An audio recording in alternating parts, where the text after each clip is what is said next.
You People guys are just the first see- people we're interviewing. Really? I painted this wall last week. I watched the video yesterday. You were talking about I it. was like, I can't have university people in here.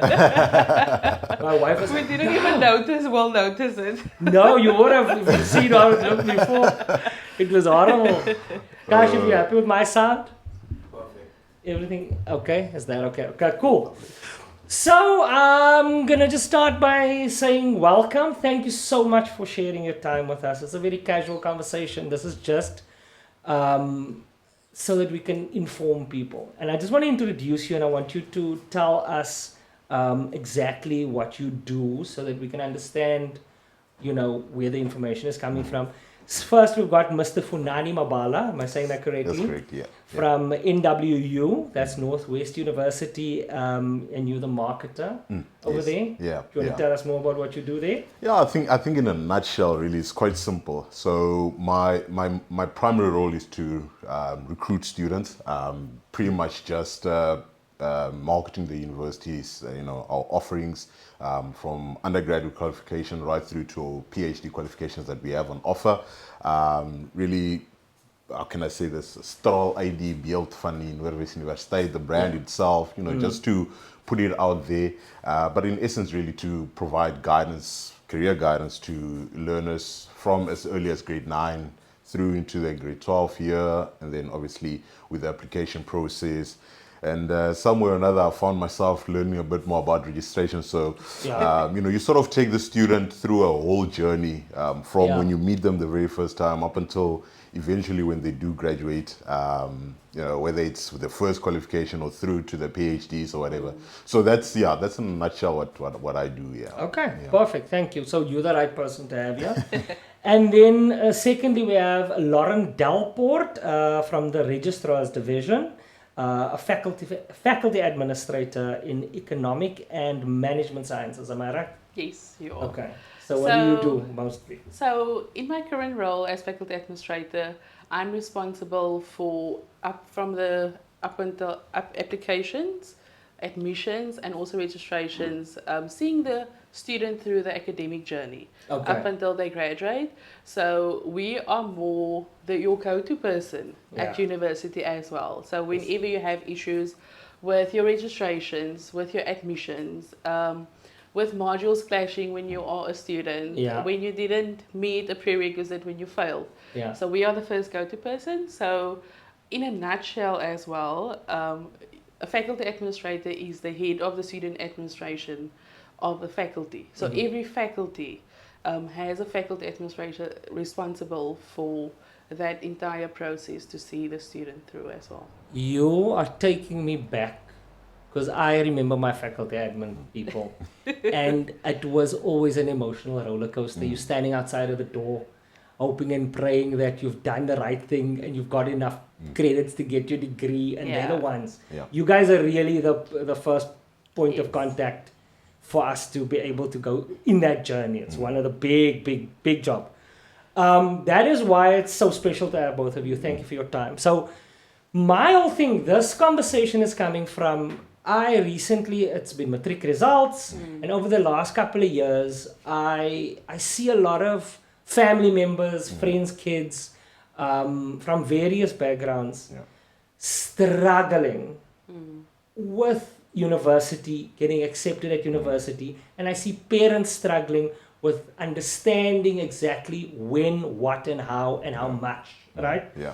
And I thought of my journey, and I thought how scary it was, one, and how ill-prepared I was. Coming from a very good home, from parents that are very willing to help me. So that's where this came from. So I've asked the audience to send questions. I've asked you guys to send me questions because I want the right information out there. But a little bit about my background. I studied a BCom. I didn't originally study a BCom. I got a scholarship to UCT, which at the time was a massive blessing, but I ended up failing and getting excluded academically from the University of Cape Town. It was traumatizing, and it was probably one of the most devastating things at that time, and it had a massive impact not only on me but also on my parents and my family because now I lost the full ride. And I felt guilt for 20 years. I promise you, I felt guilty still very recently, like 5 years ago. And then I realized also that I see a lot of my family members, they go to institutions where I go, first of all, is it the right thing you're studying? How much is this going to cost us, the family? And when I finish with this thing, if I finish, is it worth the money? Yeah. Would I always tell people, would you be able to put yourself through the same course with the job you're getting after you finish the course because of, the qualification? So I think where I want us to start is just, I want us to start with, and I want to come back to when you start to apply what you do. I want us to start by going costs, because that is the elephant in the room that no one and everyone has a lot of shame and guilty feelings when their parents that they can't afford it, they didn't know what to expect, what the costs in real terms were. Yeah. What does it cost to study your average 3-year degree at each of these universities? If and I know it's not exact, but I'll give you. I went to I finished at Nelson Mandela Bay University. Those days it was UPE, and I think a BCom course then was about 15,000 Rand a year for just the academic section. That wasn't food and board. I wasn't staying at the university. Yeah. So I don't know what that escalation has been today. I know that was an enormous amount of money at the time.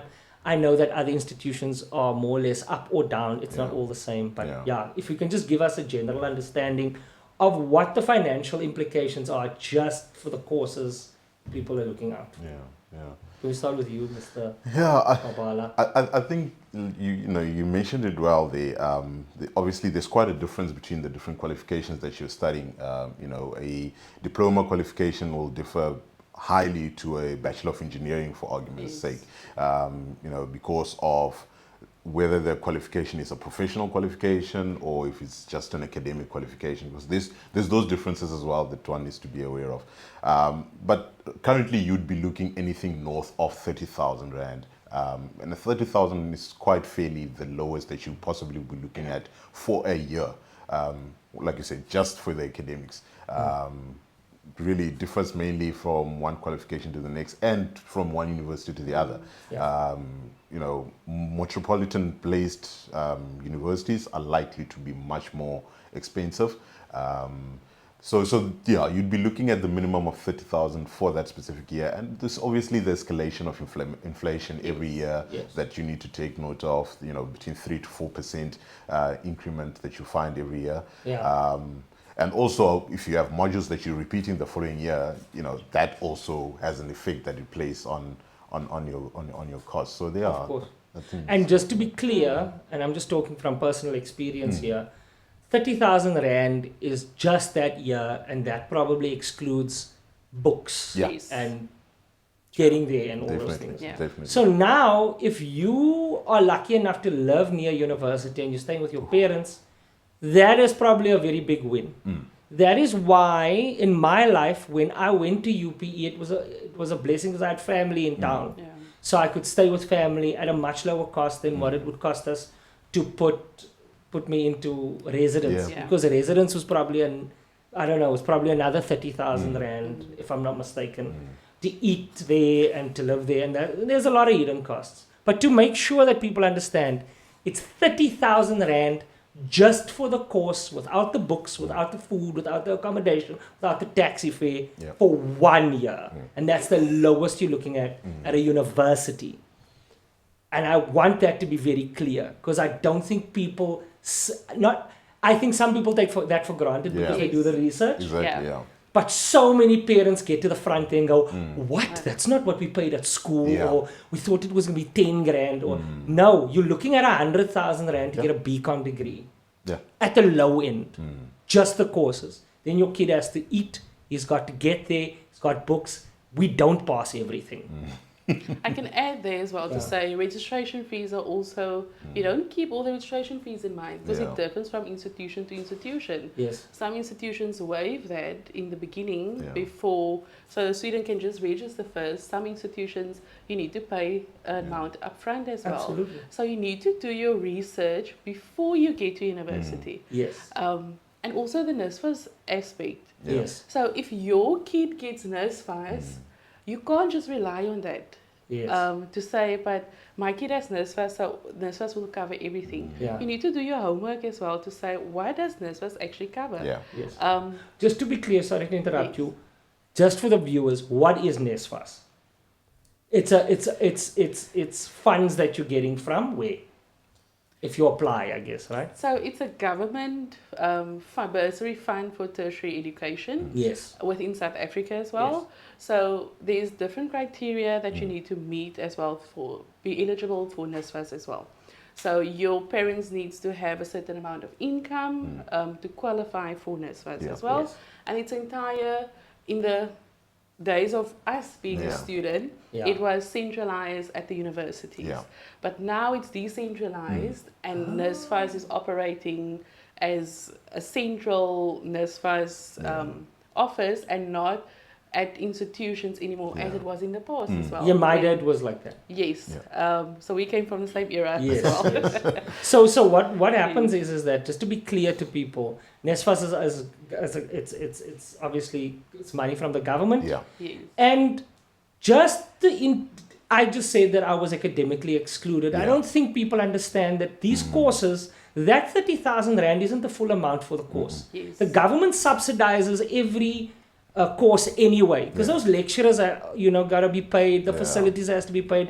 So they have the full right to exclude you academically, even if you've paid, because the taxpayer is also contributing a large chunk to your education, because in the end of the day, the taxpayer contributing to you becoming a professional one day, you will then plow back into the country, and that's the bigger picture. Yeah. But people might go, yeah, if I can pay, why can they exclude me academically? No, you're not paying alone. Yeah. The government is actually holding your hand, even if you didn't get funding from NSFAS.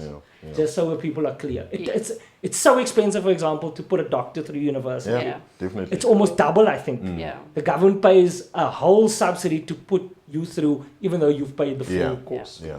No, Just so that definitely. everyone's Yeah. clear. Yeah. Please continue. So what I wanted to add as well, academic exclusion. Not a lot of people understand what it means Yes. to be academically excluded. So it's a bit different than your high school exclusion as well, and it differs from institution to institution, whether it's private or whether it's a public institution. But the course stays the same. That you can't just automatically continue with your second or third academic year if you didn't have sufficient credits, if you didn't pass sufficient credits. So academic exclusion is a traumatic experience on its own. Oh, man. Yeah. Tell me about it. And I see a lot of students going through that trauma as well. And obviously life happens. And then you don't have actual control of the factors that contributed towards that as well. Yes. But you need to be mindful of what does it mean to be academically excluded, especially as a parent as well. Yeah. That means that your child needs to be transparent with you throughout the year. Yep. Yes. To say, you can't just, I'm sorry to say that you trust your child to say, if he says he's passing. Yeah.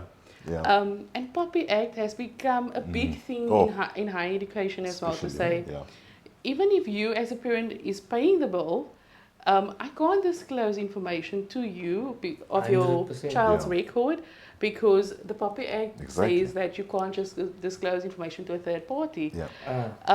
So be mindful and ensure that you have an open relationship with your child as well. Yes. Transparency, Yes. accountability. 100%. So I think that's always the difference that we see. Yes. When parents are very involved and supports the child with writing the Yeah. motivation of being readmitted for the following year, because that's a different process that you need to follow at every institution. Yeah. Yeah. But and that adds costs to the Oh, yeah. following year to say, yeah. but you Definitely. failed 6 out of the 10 modules. 100%. And again, before we move on, just for the layman out there, because we forget how many of my parents didn't go to universities. Yeah. Yeah. They learned with us Yeah. what Yes. all these things were. Yeah, exactly. I didn't know I could get academically excluded until I got a registered letter in the mail. Yeah. We tend to make it look nice to our parents. I was one of those people. I would try not to show them that I failed horribly.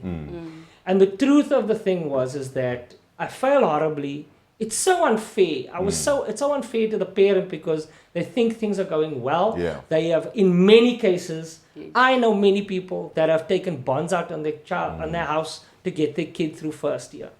That's a massive Yeah. thing. Yeah. And for you then to not tell your parents, listen, it's not going the right Yeah. way, and I'm academically excluded, what does that mean? That means you can't study at that Yeah. institution Yeah. in that same course. Exactly. And often you have to go and rethink the Yeah. whole thing. So Yeah. academic exclusion means you didn't pass your courses, Yeah. Yeah. you below a certain minimum standard, and they've now kicked you out of the institution. Basically, yeah. Yeah. Yeah. That's what it is. Yeah.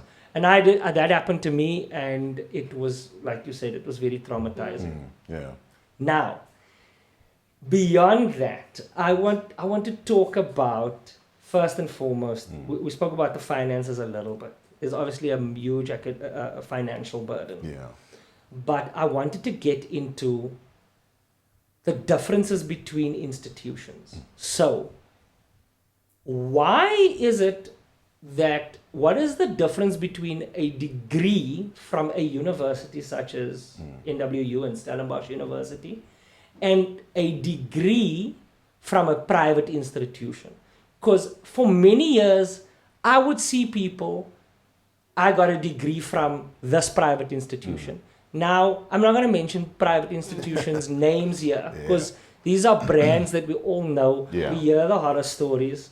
Often, it's more expensive to go to those institutions. And often people that go to those institutions didn't meet the minimum criteria to get into a university. Yeah. They end up at a private institution. And please correct me if I'm wrong, because I'm now talking more than you. And then what happens is they get these degrees that I was, my first job, I remember, well, one of my first jobs, my first professional job in marketing, they assigned a post to me for somebody, an assistant marketer was going to work as my subordinate. And so I was part of the process for interviewing. Yeah. And I walked into the HR office. I'm not mentioning people's names, obviously, but they would pack out, this is the University of Stellenbosch, UCT, NWU, these are the universities. This is the Technikon graduates. Yeah. We can look at them, we can look at them. This is a degree from a private institution. They go, we're not looking at them. The HR would tell me straight, we're not looking at them. My heart breaks for the parent that has sacrificed Yeah. to get that child that independent education for double the price, Yeah. so that the child has some sort of papers, that then this child education is treated in that manner. Yeah. So please tell us what the difference is, why there's a difference as well. I think public universities, institutions in South Africa, so, and I'm talking about learning and teaching environment as well. So sometimes the curriculum differs as well. So where a degree of a private institution has more a niche area that they focus on. A public institution more has a broader focus. For example, if you want a BSc in animal sciences, a private institution has narrowed it down a bit more as well to a specific niche area. So the NQF levels is the same, Yeah. but it's just the focus of the degree differs as well. Yeah. So the NQF level is the same. So is there a standardized measure for that? So That private institution also has to meet. So yes, so obviously they also go through a approval process, accreditation process as well. But there's different criteria for public institutions and also private institutions as well. I think because of the funding also differs from the government. And if you really want to prepare your child or make an informed decision to say whether I'm sending my child to a private institution because they didn't meet the minimum admissions requirements. So you need to actually investigate and research more to say, but what does the curriculum look? And that's available for everyone on the institution's websites to say, okay, my child didn't get in now for BCom at Stellenbosch University. I want to send him to another institution now. So that information is freely available on every institution's website. So you need to compare the curriculum with each other as well, as to say what path is more not worth it, but actually reachable as well. And that also I want to touch on the minimum admissions requirement. So with a public university, that's very structured. To say if you don't meet the minimum admissions requirements, then there's not even a possibility to put it like that. No ways. We are governed by, that's how you register, for example, a BCom program. And as you register that program at the DHET, then there's certain requirements of entry level.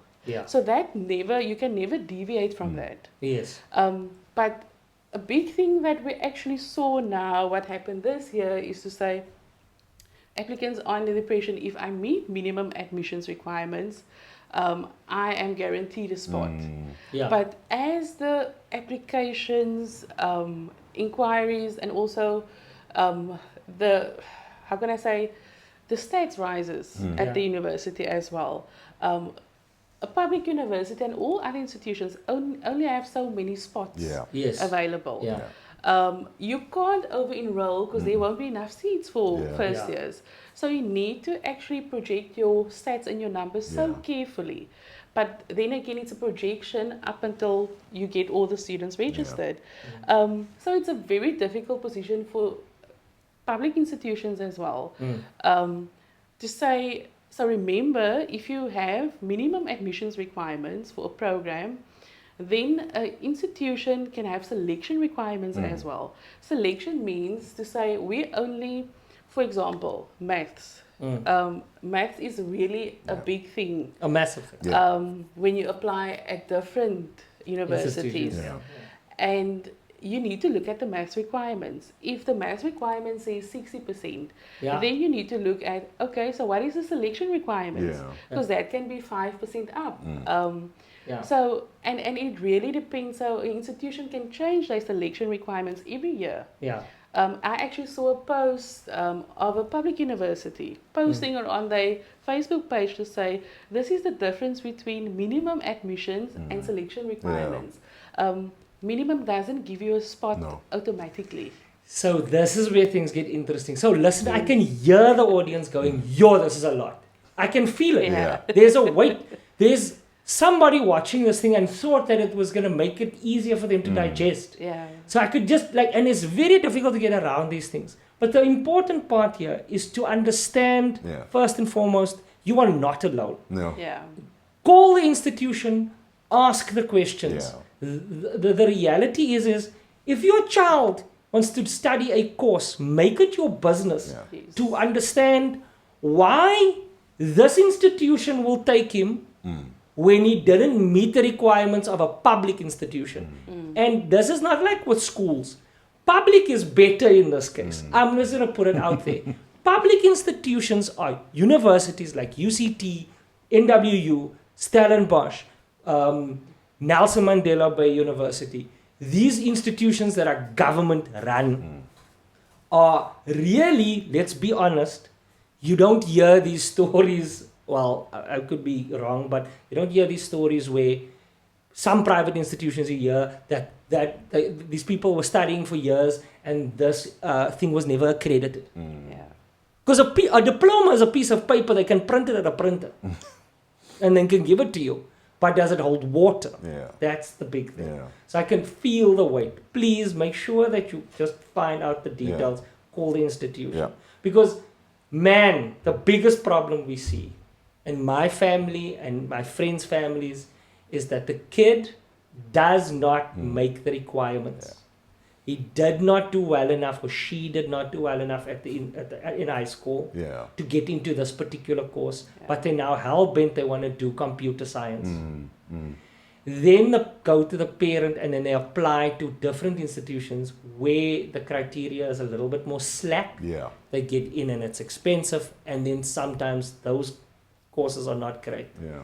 Yeah. And that is where the thing falls apart for Yeah. people. Can I Definitely. just add on that as well? So we're dealing a lot with transferring students as well. Yeah. To say, because obviously that will be the next question. So how do I get in? Yeah.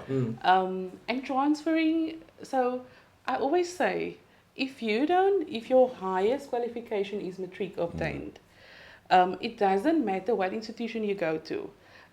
It will always be your highest qualification. Yes. And minimum admissions requirements always goes back to Yeah. your highest qualification. Did you meet the selection Yeah, or the criteria. minimum admissions with your highest qualification? So until you didn't obtain your degree or diploma, that will always stay your highest qualification. 100%. And that a lot of people don't realize. Yeah. So if you enroll at another institution, you really want to do BCom, for example, at Stellenbosch, Yeah. then you also need to look at, do your homework before and to say, what modules are equivalent? If I actually go and rewrite my maths now, I really want to get, for example, the 65% to get into the program and my average and all the other requirements that Stellenbosch has for the BCom program. So now I'm navigating my career path a bit longer, but through another avenue. Yeah. So it's not the end of the road for you. No. Because people tend to think, I have a linear career path. I want to Yes. go to university, Yeah. graduate, find a work. Yeah. It's not always Yeah. That's like not the that. case. No. Yeah. So be mindful of when you apply as a transferring student as well, Yes. to public institutions, Yeah. to say, because every public institution has their own requirements. Yeah. Yeah. Every faculty within the public institutions has their own requirements to say that you need to meet the minimum admissions and the selections requirements. Yeah. Plus, you need to pass 50% or 60% of your modules you're enrolled Yeah. at Stay, that yeah. institution. Okay. Then we give you a spot. Yes. So just to go to what you said earlier. So how many students do you guys turn away every year? Because it doesn't matter whether you Yeah. can. First, you must be able to financially do it. Yeah. Secondly, you need to pass matric with the right marks. Yeah. Now you've got minimum requirements. Minimum requirements. This is not a school. The country doesn't owe you a position in a Yeah. tertiary Yeah. education Yeah. institution. Yeah. That doesn't mean your kid is going to get in. That's always going to be who's done. There's other kids that have done better, Yeah. better academically. There's obviously situations where people have been previously disadvantaged, Yeah. so you've got Yeah. to sort of assist them into the space. But how many of these people? Because I know Yeah. there are only. I think I read a stat. And correct me if I'm wrong, there's only 208,000 university spaces. There are way more than 208,000 bachelor's passes. Yeah, yeah. I mean, we got 390,000 applications for Just your institution. just our institution. How much alone. space do you have? We have 11,000 odd Yeah. spaces throughout for first year incoming students. That is what? 1-2%? Let's say- Yeah, exactly. Yeah. From that bigger number. So we Sure. we get a lot of applications, and I can't remember which university had the most, but there's so many learners that want to eventually go to university, want to study, Yeah. but the space is limited. Like I said, there's it's not to say that you must go to university. Yeah. And I think it comes to the point of, as learners, sometimes you might think that you need to go to a comprehensive or traditional university. Sometimes you have to go to a university of technology. Yes. And that is where, you need to go and do your research about what's the difference between the two. If I'm going to also go to a college, what's the main difference? But in terms of space, it's really limited. And we work it's a top to bottom approach. Yeah, Unfortunately it or is, fortunately, you go and work with the cream of the crop. Yes. Because that is essentially what it is. Yes. As a university, you want to impart new knowledge, you want to develop new knowledge through research or, those type of things to get it out there. You know, what is the newest trends that is happening within whatever space within society in general. Yes. So that is what makes it so competitive. You know, and that is why so many students or so many learners apply at different institutions.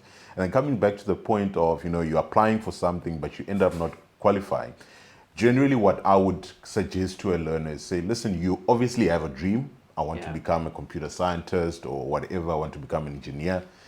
But your marks might just say, listen, your capacity is not on that level. Yes. So what is my next option?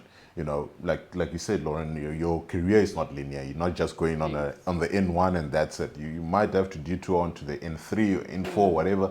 And those are the sort of things you need to keep in mind. I might not go into computer science now, but let me start with information technology. Yes. Okay, I might not be able to go into engineering. Let me do a BSc in physics. Yes. Or, you know, I can't go into chartered accounting. Let me do financial accounting. So there's so many avenues that one can take in order to get to the ultimate goal.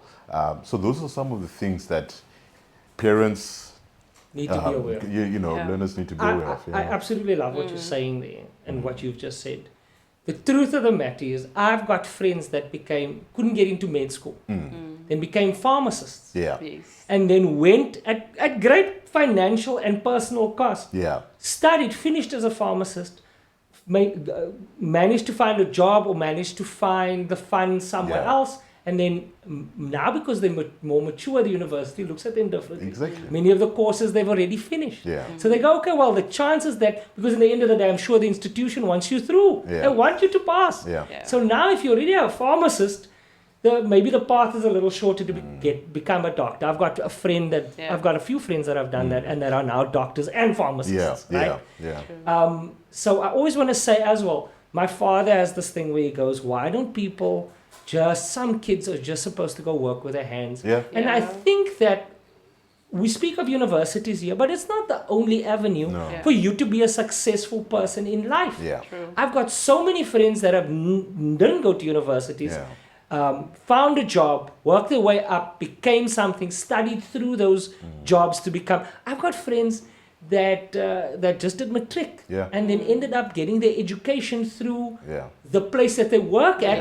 Because those people saw potential there and put the money behind them, and now they are, BCom graduates. And my father also says that, and I speak about my dad a lot because I think of him as a person that always goes, he didn't get to study, but he thinks of the world in more practical terms and tones. So he goes,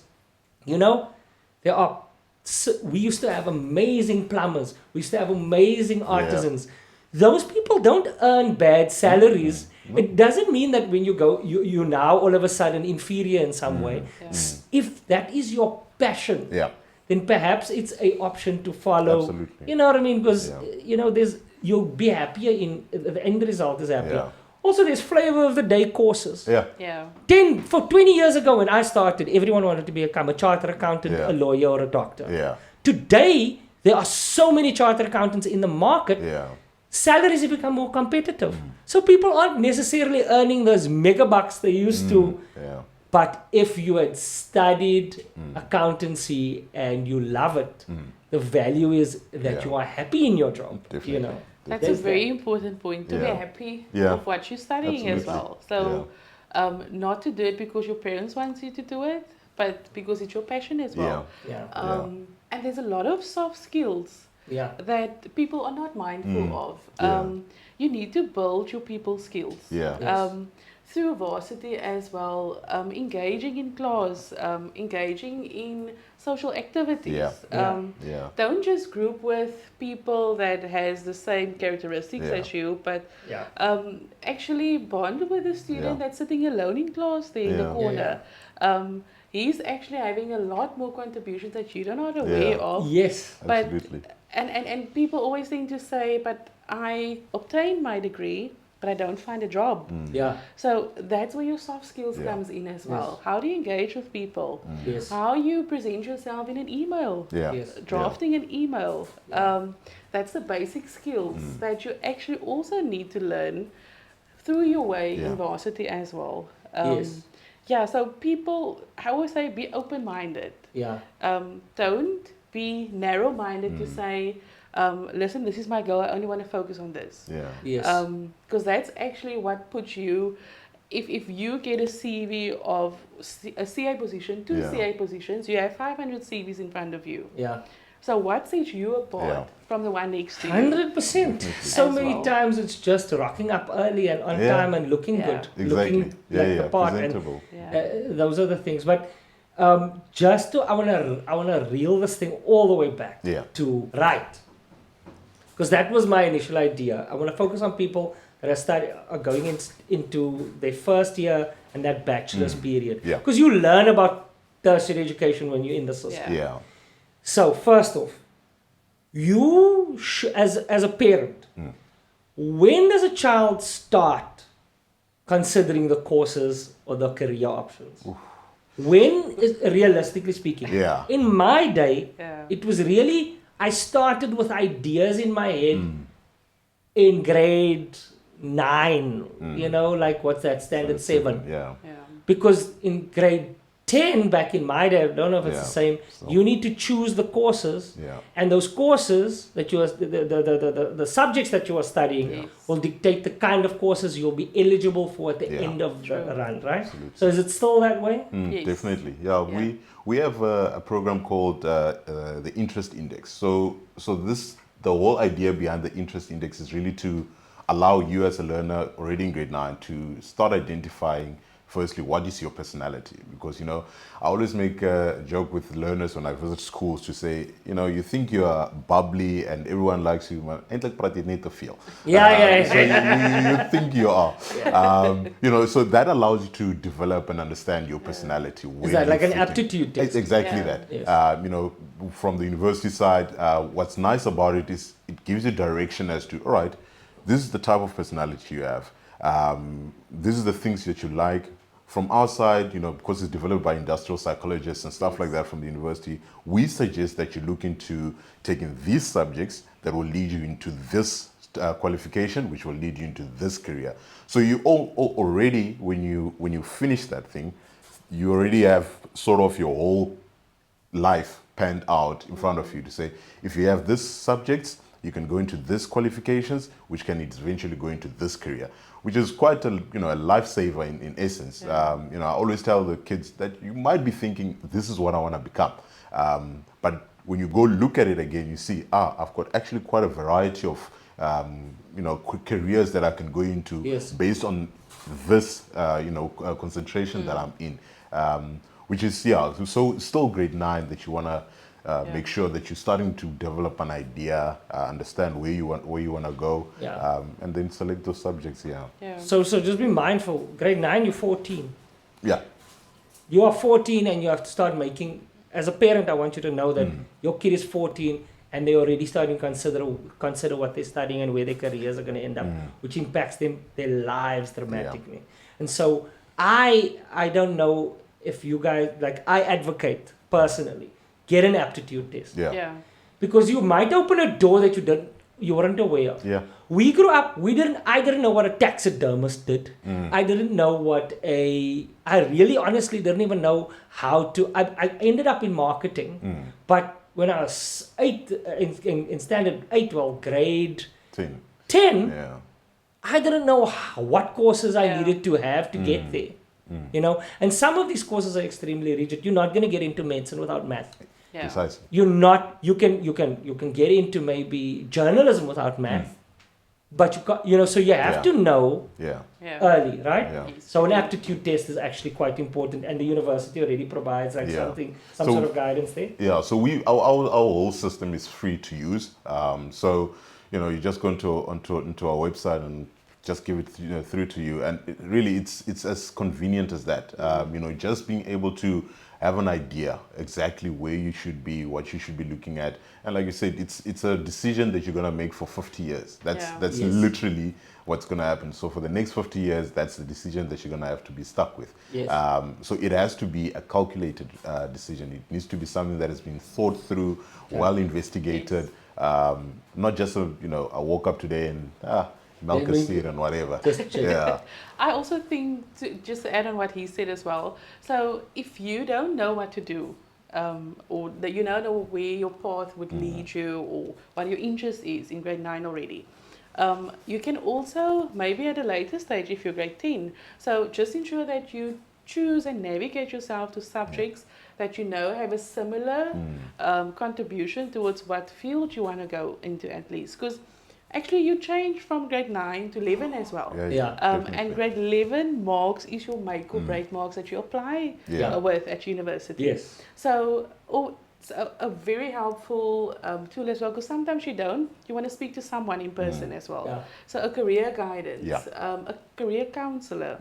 I think there's a lot of career counselors in this industry in South Africa as well that can guide you, that work sometimes closely with a specific institution as well. To say, listen, previous clients of mine, this is what the route that they took, and actually giving them advice to say, but this is what your test says, but let's see how we can navigate and assist you with guidance. So a career counselor, career guidance, very important. So when I was in high school, we had a great guidance counselor, fantastic guidance counselor, and so that helped a lot. But I was very aware that a lot of my friends that went to different schools didn't have great career counselors, and didn't, or maybe the teacher that was the career counselor wasn't maybe as adept to this whole thing. And so how does a student then, it's like they can go to your website and then they can call the university themselves, and I say take that chance, not the chance, take that responsibility and call a university and say, listen, these are the courses that these are the subjects that I'm doing, I'm trying to end up in as a lawyer, is this right? Please help. Promise you it's going to save you a lot of pain down the line, right? Okay, so now you finished there, so now you, like you said, I think the grade 11 marks is what universities accept, or tertiary institutions in general, technicons accept you on, correct? I think so I always put it for applicants out there, because it becomes a difficult process to understand as well, because different institutions has different scenarios. So I always say you need to pass 2 hurdles. If you are current matric student or school student applying to go to university as well, your grade 11 marks is your guaranteed for the first hurdle. To say, we always talk about, and different institutions have different terminology as well. So we talk about conditional offer. So that means to say, okay, you have actually met the bar with minimum admissions and selection requirements if it differs. But now you need to maintain that in your grade 12 marks. Okay. And the hardest time of the year is this time of the year, when students come and they didn't meet the grade 12. So they got accepted, but they didn't make. So they got accepted to the university. Yes, conditionally. But conditionally on grade 11 marks. Then they didn't maintain those marks, and now they can't come. They didn't get the final offer. Exactly. And then you can't come study. Then and so you can't just drop off all of a sudden. So that's the saddest part this time of the year, because the process is so transparent, because we only focus on pure academics. Because we receive the thousands of applications, and how do you actually put a mechanism in place to say, this is the different motivational criteria. So we only focus on academics, and it's the saddest part to say no to someone that missed it with 0.3%. Oh my goodness. That's a that's difficult very part. sad. That's very difficult. But I just want to add on to that. I want to ask the question. Then what is your options then? Is there any chance of you getting into a bridging course now, or is it still minimum requirements aren't? So it depends. It depends for you as a parent and an applicant as well, to say, okay, so what is the different avenues that I need to investigate now? What is alternatives? I always say, don't put all your eggs in one basket. Meaning institution and also programs that you apply for within the institution as well. Because the disappointment is bigger if you put all your eggs in one basket. And I think some institutions allows you to apply for up until 4 programs, 3 programs. So don't put all your eggs in one basket, so that you have a plan B and a plan C. To say, okay, I missed it with so many percent. Go to the institution, ask the advice to say, how do I navigate my way through this now? Because it's different scenarios as well. Maybe you applied for a program in another faculty. That's selection requirements is not that high. So now you can go So there. now you navigate your way through that, but you actually perform yourself in, and that's the transferring students I referred to earlier to say, as long as you redo your maths and meet the minimum and the selection, that's a possible avenue to navigate yourself. So what you're saying is, if I apply to the university, I've been accepted for 3 different courses, my option 2 and option 3. So they accept you. But doesn't that clog the way for other people? So now one person is accepted for 3 different things. So he gets there, he chooses one. At that point, do you guys call people now in January and go, hey man, there's a gap? Or is it wrapped? So essentially, like she said, you get your first conditional offer. You know what, your grade 11 marks, great stuff, maintain or improve. And the opposite is also true. If you find that the learner does not do as well with the grade 11 marks, but out of nowhere they just a fish out of seed, or they just became a better student. So you have both sides. One that drops and another that picks up. But in essence, if you get accepted for a course, that is the course that you'll be evaluated on up until the very end. So then your second option, your third option is no longer valid in that space, because we're offering you on your first choice, which is essentially what you wanted to do, your dream. But then obviously from one institution to the next, it depends. Some institutions will say, you know what, we still have space within your second option. Are you still interested? But that is, with the number of qualifications and applications you're getting now, is quite rare. It's extremely rare, because now what that will mean is that now I have to go back and look at, in your second option, you passed well enough. All right, now let's look at it again. So it's quite rare to find that we go now to your second and your third option. Okay, cool. So now you're now past grade 11. You've chosen the right courses. You had grade 11. You passed that. You get your initial offer from the institution. Then they go, okay, cool. You got to maintain. You've now finished. Matric results time comes. You made your bachelor's passes. You're going to university. Now, what are parents supposed to be expecting now? I remember going to university, and then I would see people in the queue gobsmacked that they now had to pay a deposit of 25,000 rand to get in. So now you've done everything right, but now that you get there again, it's a financial thing. How do you have to have that money ready to go? Because some people also have loans pending, NSFAS is still coming. Can they enter without the payment, or are there hard criteria that cut people off? This is a big thing. A lot of people come back because they didn't have the money. So in essence, I mean, right now we are basically in that period, where registration is taking place. My niece is actually a first year now, and my brother had to pay the first registration fee. So the registration fee with us is divided into 3 segments. So you've got your registration fee, which is just for you to say you're registered, but that does not really allow you to register fully. So you'll be what they call provisionally registered.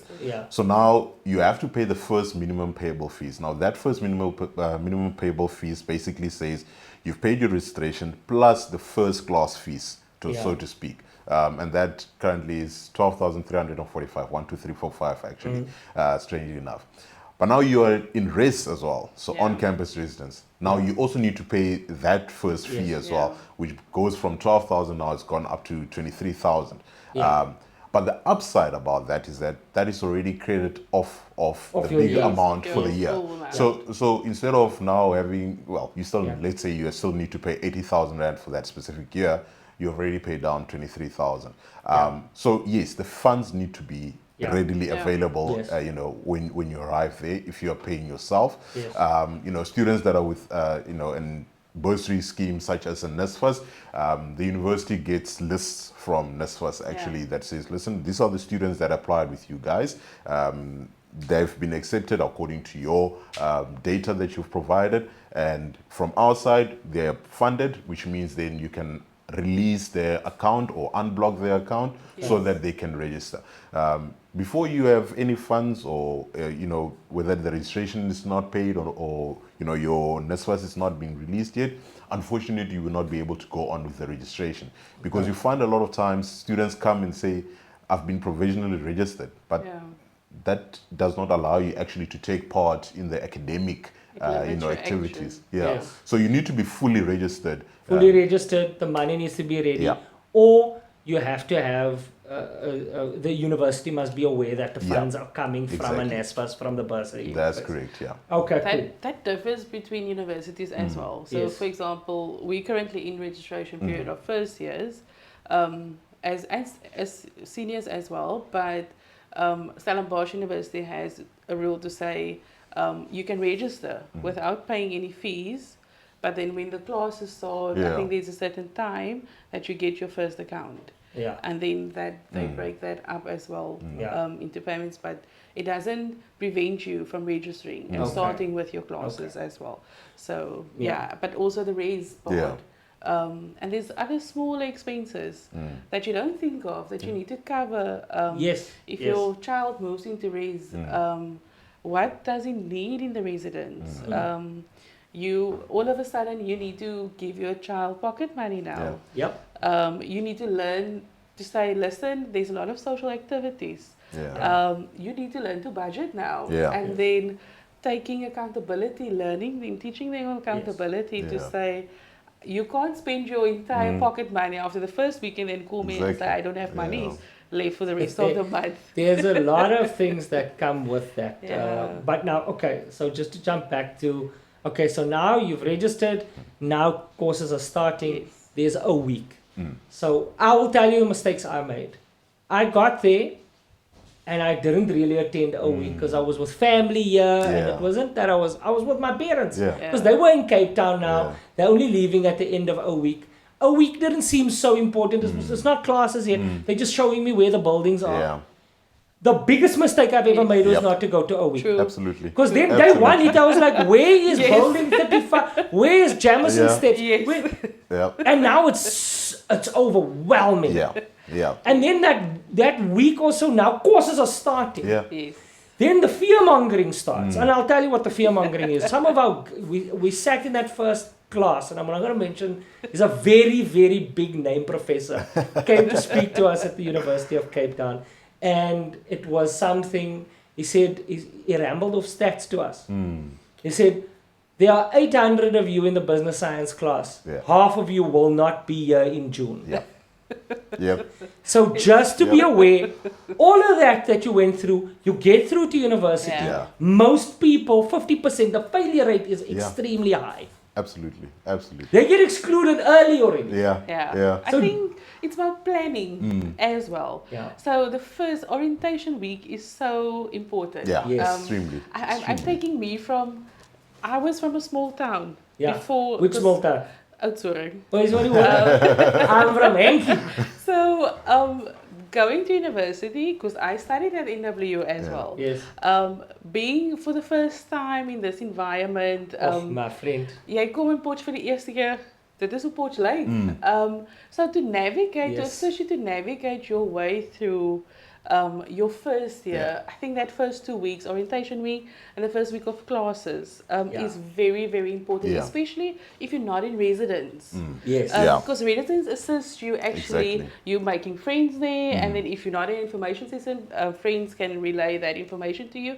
But if you're staying privately, it's so easy that you feel isolated. Disconnected from the university. Exactly. What things are happening. So there are so many initiatives from every institution that really tries to make a first year student be very informative as well, and to explain to them in classes, even before classes start, okay, so how does module credits work?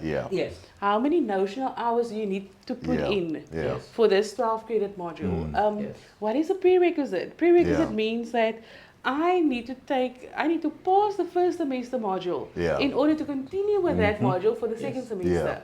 Yeah. And then you find students after their first year or first semester saying, but I didn't know. Yeah. Yes. No, we learned the hard way.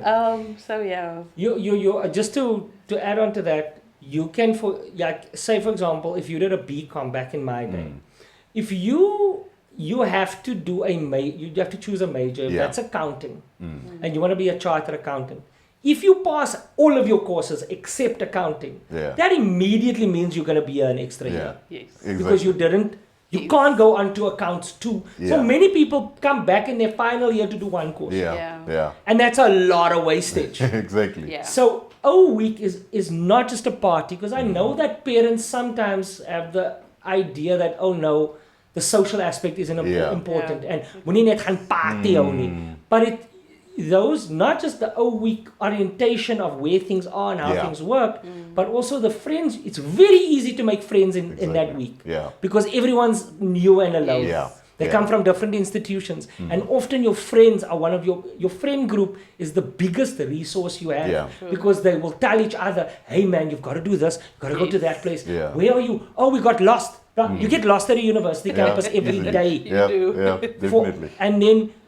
And I can tell you this with absolute certainty, and I know we're leaning more towards universities here, that the friendship group you have are a very strong indicator of whether you're going to finish or do well. True. Because the people that live more balanced lives, that have this social thing together, but they also focus on academics, if you're friends with those people, and you go to class with those people, and those people drag you, go, no, we can't sit here on the steps today, we've got to finish, we've got a test next week. They create urgency in you. The group that you mix with will be a very good indicator of whether you finish this. True. So that O week is very important for those kinds of things. And just from my perspective, and as you said, okay, so now we're in university, things are flying, right? It's week 3, week 4. This is not a high school. Things move very fast. Yes. You can, it becomes overwhelming. And I think my greatest advice for students that are in the thick of it is go to class. Yes. Absolutely. Because you don't have to, there's no one ticking a register. If you don't go to class, even if you don't listen in class, being in class is the most important thing. Because every now and then you'll see everyone go, oh, write that down, or oh, there's a test. If you're not there, you fall by the wayside, you're going to fail. You're going to cost your parents a lot of money, or you're going to cost yourself a lot of time. That's sometimes the difference between making and breaking of whether I pass a module or not. Because in some modules there are class participation and assessments that they do in class. That actually... So 2% that you're going to need. It depends whether you get 48 or 50%. And so often, you're on the margin. You're on the margin. Sometimes I go, this lecturer, whoever marked this thing, felt sad for me. You know, at times they actually do start realizing and noticing, okay, you know what, Alfred, he's there. That's Alfred. Okay, now I know who Alfred is. And then they were like, Lauren, this is the very first time I see this face. I've never seen you before. I'm talking about this because it's quite close to home. My wife is an academic. So she should come and was like, that person, I've never seen them. But they're in your class. Nah, I've never seen them. And that at the end of the year. You are touching on such an important thing, and you spoke about soft skills. If you're in the class there every day, and your final exam comes through, and they go, oh, he's got 4 marks short. Remember, this is university. These people aren't just giving away marks. No. Because you are going to be operating on someone. But if you're there on the line, and that lecturer knows who you are, the chances of them giving you, because now they go, oh, he had a bad day, didn't sleep that night. They're a bit easy on you. Give him the mark, let him go through. This is an unsaid thing. They're not officially telling you this. I am telling you this. Being known and asking questions in class, even if you feel like I've put up my hand and then I feel so silly. But it helps tremendously.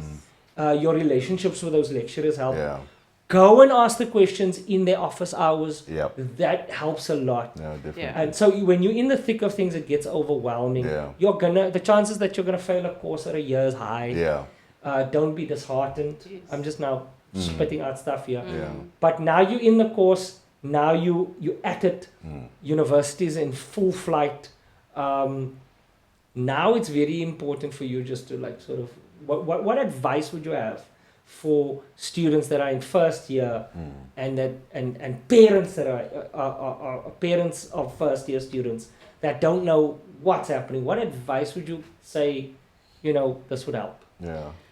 I think for me, and that's also something that I've learned on my journey as a student as well, get to know what learning method works for you. Yeah. Yeah. Absolutely. Because sometimes you in school and then by reading something you remember, but now you get to varsity and there's a module, a subject that throws you off. Like economics, for example. Yeah. If you didn't have economics in school, because that was the case with me, I didn't have economics in school, so the barrier to first year was very big for me. It was a challenge. So I needed to change my learning method. How do you approach a module? Is it writing out? Is it having a conversation with a friend about the work that you've actually just read? Because that worked a lot as well. If you have someone in residence or that takes the module with you, join study groups. There are so many resources at any institution that is actually available if you only go and find out, ask the questions. University staff really appreciates if you ask. Rather than assuming. You can't assume. So ask a question, maybe there's a tutor for that specific module. I think that's the baseline for me to say, this is how you will ensure that you'll navigate your way a bit more other than school as well. A thing you just mentioned there, it's important to, I feel like it's important what you just said, the thing about, find a way of studying or managing information. I just spoke to a doctor over the weekend and I asked him, how do you get through? Because when I was at university, it was an enormous amount of information. And then often the people that make it through manage information well. And that goes along with going to a lecture. Because the lecturer will focus and speak in class on the things that they are likely to examine on. Precisely. They will give you books this thick. And then if you don't go to class and you're studying for a test, you feel overwhelmed. But the lecturer guides you through that process and things move fast. So like it's about managing how you study as well. I would love to speak to you guys all day long about this, and I think that there's already a lot of information. I understand that it's very overwhelming, the information, because a lot of the stuff I understand because I went through the system. And today we're not really discussing everything, to be honest. This is the tip of the iceberg. There's technical institutions that aren't being represented today. There are institutions, other institutions of learning, trade, and all those things that are not represented here today. I feel like what we should do here is I want to hand it over to each of you to sort of do a final takeout as to what you think people should really be focusing on that we didn't discuss, and that maybe you want to add on to, or do you want to introduce. So I'm going to start with you, Fernando. I think the biggest thing, parents need to realize that unfortunately your child was a big fish last year when it was matric. Now he's a small fish in a very, very large pond. So they are going to feel lost.